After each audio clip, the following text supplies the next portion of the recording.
Hello, I'm Judith Davis. This is the second post in my series on how you can acquire an inner guide. In the last post, part one of this series, I described how I acquired my inner guide, and I explained that at first I didn't fully understand what an inner guide was, how I was able to bring it into existence, or how it functions. Before I explain these things, I'd like to describe the various ways that an inner guide can be helpful. Although it can respond to questions with wise answers, it can do much more. Through a mechanism I'll explain later, it learns all of one's discomforts and problems and is dedicated to eliminating them. Its goal is to bring one complete emotional comfort. An inner guide can end our uncomfortable feelings. Often we're well aware of painful feelings such as fear, anxiety, sadness, depression, irritation, anger, guilt, or shame. But sometimes we assume that a painful feeling is just a part of life, a given, and we don't think of it as something that could be eliminated. An inner guide is aware of all of our uncomfortable feelings, including the givens. It works to gradually eliminate all of them. And as it does so, we become increasingly emotionally comfortable. An inner guide can eliminate unhelpful habits, overeating, overspending, avoiding exercise, overuse of social media, rumination, and procrastinating are a few of the unhelpful habits that many people have.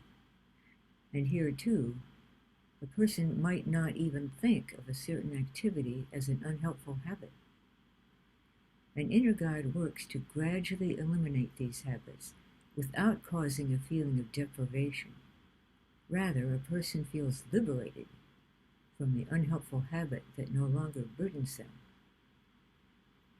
An inner guide can end problematic character traits. Some of these character traits, such as shyness, are felt as painful. Many others, such as perfectionism, compulsivity, and lack of assertiveness, are experienced as egosyntonic. That is, just as with certain uncomfortable feelings and unhelpful habits, they are not recognized as problematic. But as the inner guide gradually replaces them with healthy habits, they feel a lightness, as the burden that these traits had caused is lifted. An inner guide also registers all of your subliminal perceptions. Looking inward, it's aware of what's going on in your body. For instance, if you're coming down with an illness, your inner guide will be aware of it well before you are, and it will influence you to do what you can to deal with it. For instance, going to bed earlier, skipping exercise, and if necessary, calling your doctor. It can also perceive external dangers that you wouldn't notice. For instance, if you're going into a dark parking lot at night and there's a little movement over in the corner that you don't notice, your inner guide will see it and will influence you to leave or do whatever you need to stay safe. How does an inner guide do all this? I'll explain in future posts. But if you're like me, you'll be eager to know how you can acquire your own inner guide. So next time, I'll begin with a description of how you can do that.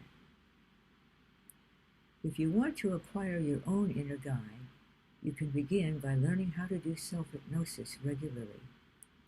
If you haven't already, you can download the Emotional Comfort Tool, which will show you how to do that. Just click the link below.